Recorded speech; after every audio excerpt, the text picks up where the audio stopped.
Hey everybody, here we go again. Sorry about that previous video. I'm trying to enhance this video and audio quality, and I went the wrong way last time. Here's what I want to do, and this is going to be a long video because it has a real story to tell. Here's the errata. This is the copy of the quiz that you saw in Moodle. This is the one that was in the handout to begin with, so I asked you to download this one. I'm not going to talk about this. The magnetic flux has the same properties as the electric flux, so that's not new. Okay, so let's jump into the lecture directly. I want to do two things. I want to go through this very quickly, okay, and then I want to go back in detail. We're going to talk about Faraday's law. We're going to talk about Faraday's law, which tells you that whenever I have a magnetic field that goes through a closed region of space with a loop of wire around it, if I have a time rate of change of flux of the magnetic flux through that loop, I generate a voltage, an EMF, electromotive force. That's the same thing as a voltage. An E is the same as a voltage. Okay, same idea, different name.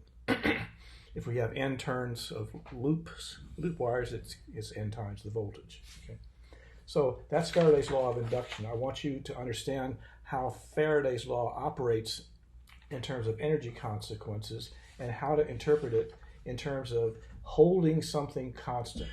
Faraday's law wants the flux inside a loop of wire to not change. If you get that out of this lecture, then you've gotten the law. I want to talk about this example in some detail. This is example 29.5 in the text, and I'm going to do it a little bit differently than he does. Okay, I'm going to change the order, and I'm going to put more emphasis on material than he does, and I hope it tells a better story, because it's a story as well as the numbers that are important. Okay, so we'll do all that. Okay, then we'll talk about an exercise that's very important. So that's the quantitative one. This is the qualitative thing. Here are some things for you to try on your own. It's exercise B, figure 2911. Okay. 29.3 talks about induced EMF because of a moving conductor. Okay. And I want to end by taking you through the consequences of making the result and the source switch sides, and I'll show you what I mean by that. Okay, so here's what we want to talk about. Faraday's law. Faraday's law, if I were sitting here in the classroom with you, I would ask you a question that says, what do you mean by the Industrial Revolution? And hopefully after a little bit of kibitzing, I would get someone to say, well, it was the steam revolution, okay? Invention of the steam engine that really made the Industrial Revolution possible. Then I'd say, well, what was the second Industrial Revolution? And with a little cajoling, you might say, you wouldn't say Faraday's law, you'd say electricity. And you'd say words like Thomas Edison, George Westinghouse.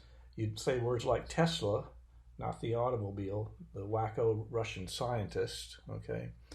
And here's what Faraday's law says, okay? It says that a changing magnetic field produces a voltage, okay? Changing here means changing in time. A time-varying magnetic flux makes a voltage. Here's the flux, integral of B dot dA, okay? And you know how that goes in terms of electrical, Gauss's law. Let's not belabor that, okay? Faraday's law really is sometimes written as two laws, Faraday's law of induction or Lenz's law. And the only difference between Faraday's law of induction and Lenz's law is the emphasis on this little minus sign in front of this, okay?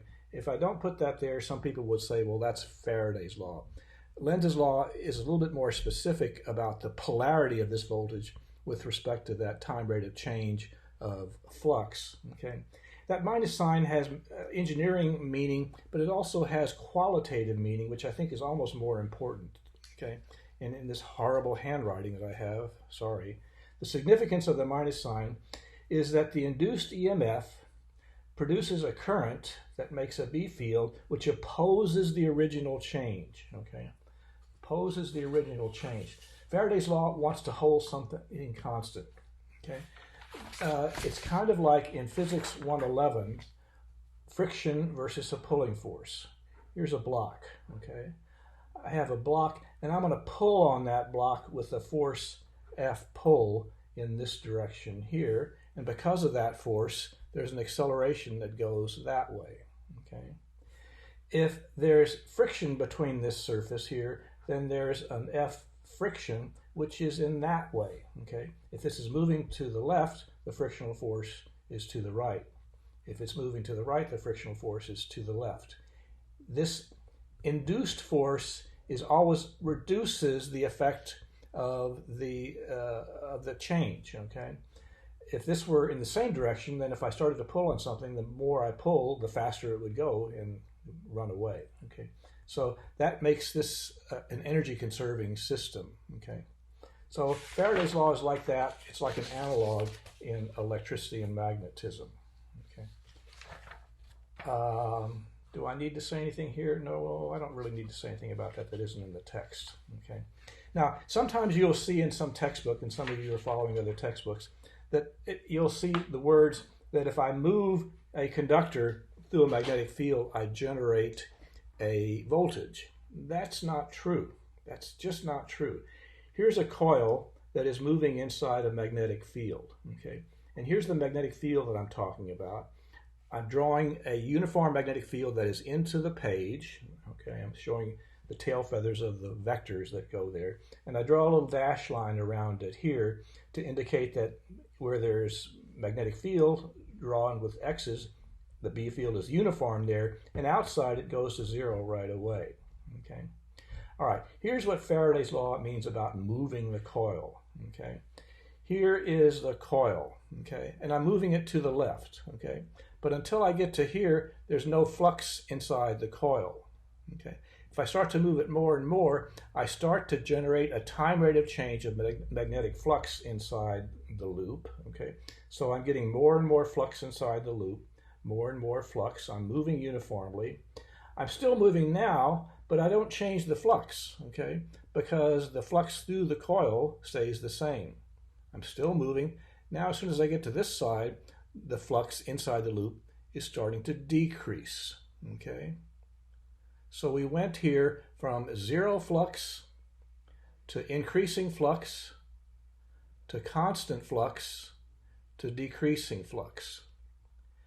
Faraday's law doesn't want the flux to change. If the flux is increasing, as it is here, the induced current makes a flux that wants to oppose it, okay, to make it stay close to zero where it was. Now it's uniform, so there's no induced current, no voltage. Now the flux is going to start to decrease. Faraday's law is going to make a magnetic field induced that's going to buck it up, that's going to hold it up, okay? So that's the emphasis. How do we change the flux? We can change the magnitude of the B, we can change the area of the coil, or we can move the coil. Lots of different ways, those three, okay? Here's example 29.5, okay? And here's the setup. I have a square coil of 100 turns, 5 centimeters on the side. There's a B field here of 0.6 Tesla. The coils of wire have a resistance, 100 ohms, so if I have a voltage, I know what the current will be. It's V over R from Ohm's law. Here's what I'm going to do. To begin with, the coil is going to be just on the edge of the magnetic field, okay? And I'm going to pull it out uniformly in an amount of time, 1/10 of a second. So I'm going to pull it out like this. I want to know what the change in the flux is. I want to know what the induced voltage is. From that, I want to get the direction and the magnitude of that current and flux. I'm going to get a current and a resistance. That means I'm going to generate some powers, which is some I squared R losses. The total energy then is the power times the time. That comes out to be this, 2 1/4, 10 to the minus 3 joules, okay?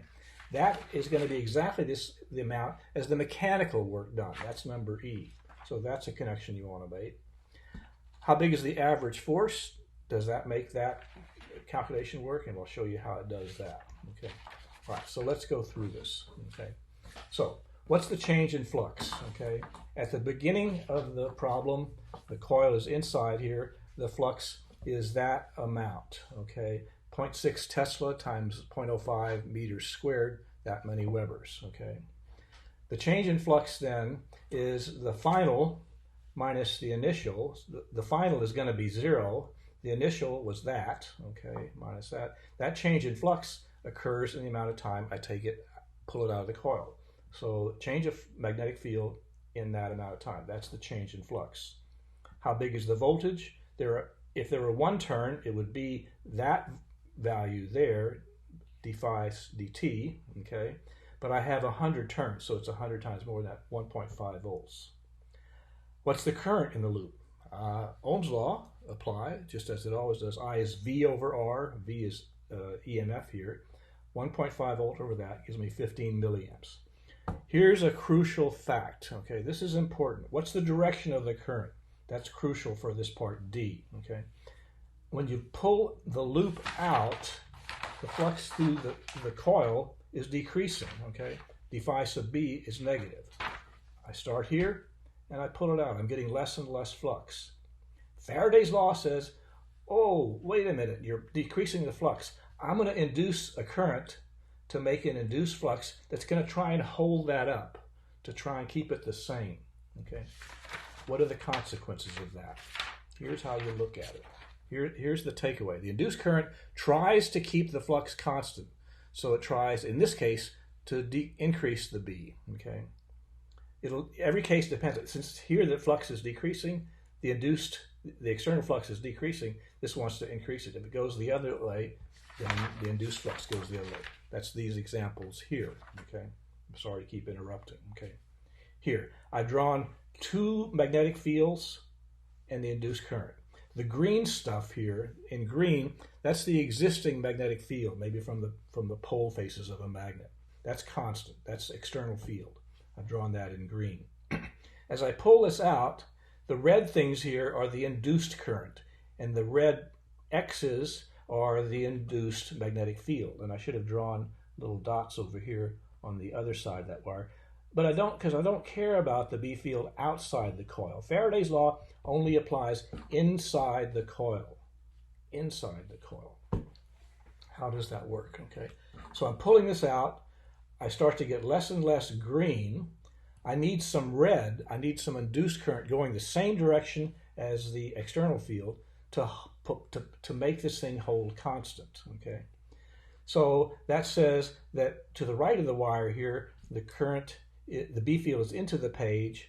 On the left, it's out, but I don't care about that. Now, here's the problem I'm having with these lectures. I would do this on the board, and I'd be able to wrap my thumb on the board, but my thumb is kind of bigger than the coil, so you're going to have to use your imagination. I put my thumb along the wire here. I curl my fingers around. That makes the red guys go there, okay? If that's the direction of the magnetic field, the current, the induced current, has to flow in that clockwise direction there, okay? What's the power? The power is I squared times R. I get the I from the previous page times the time, that many joules, okay? Where is the force, okay? We said the current was this way and around this way here, okay? What's the direction of the induced force, okay? I'm pulling this way, huh? My hand is going that way. I'm pulling that way. The I is up, so I push my thumb up and I curl my fingers down, okay? That means, I'm sorry, I is this way. I'm getting ahead of myself. I is this way, B is into the page, okay? So I curl I into B. That means the force is this way on the left, that way up on the top, and down there. These two cancels, but there's a net force going that way. Huh? That's just like friction in a mechanical system. I'm pulling this way, the force tries to hold it back. So if I pull this out of the magnetic field, I have to pull harder the faster I pull it out. Okay, it's an anti-pull force. Okay, how are we doing for time? Ooh, we're up to 15 minutes. It's going to be a long one. How big is that force? It's IL cross B.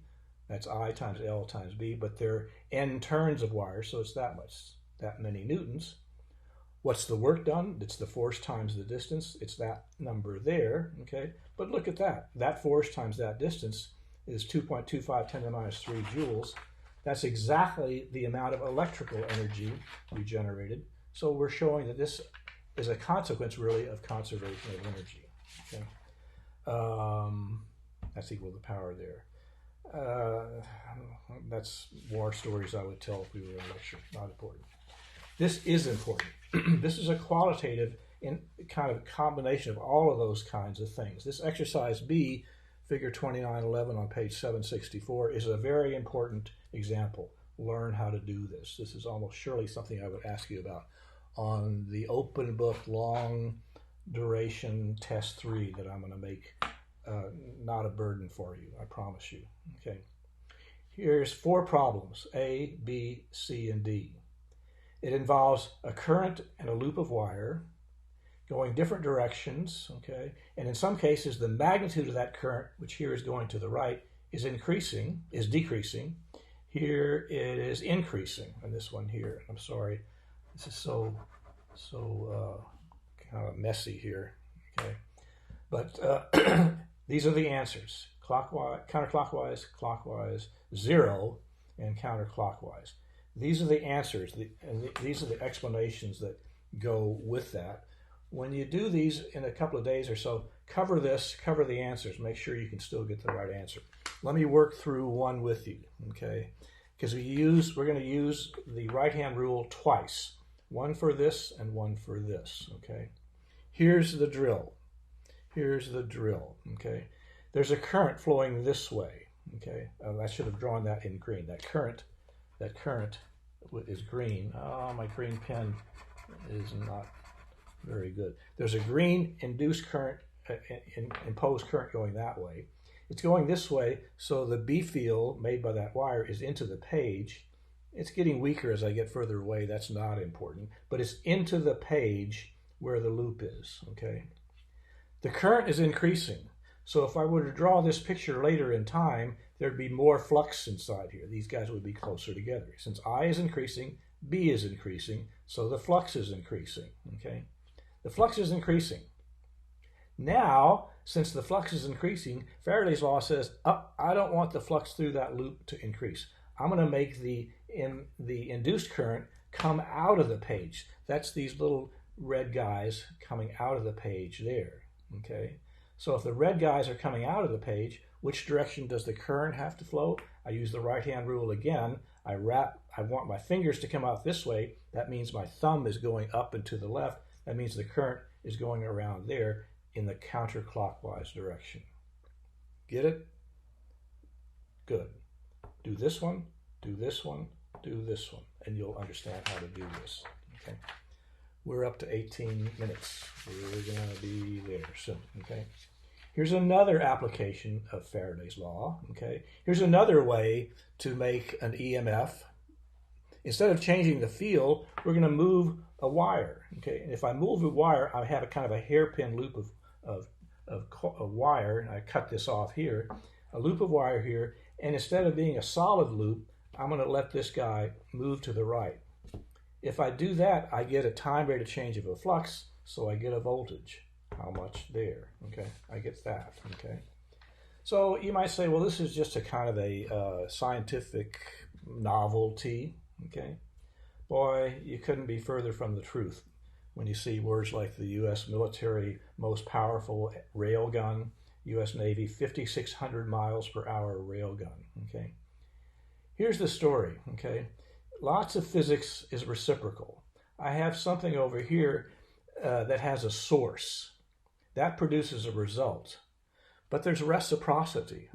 There's reciprocity. If this is the source and that's the result, if I make the result the source, then I get a result over here, okay? So here's the deal. In this case, if I have a moving wire, I generate a voltage. But if I make a voltage appear, then the wire moves. That's how a railgun works, okay? You know, I think you know my feelings about military and warfare and guns generally, and I'm not a fan of any of those things, but you have to recognize that there's a kind of an inextricable relationship, and kind of inevitable relationship between technology and warfare, like it or not, okay? I think these are interesting examples. You understand, right, that there's 2 videos at the end here which are purely optional for you to look at. But I think there's this one is I think it's this one here, especially, that has a very good explanation of the physics involved. So spend some time looking at that one. That's the end of the lecture. I'm up to 20 minutes or so. I don't like this video yet. It's not as bright as it is, but at least you should be able to understand the audio. I'm sorry to have wasted some of your time on this. I'm still trying to make these videos work, and if I showed you what my office looks like and what I'm going on here, you'd giggle a little bit. Ladies and gentlemen, keep at it. Stay healthy. Stay safe. Adios.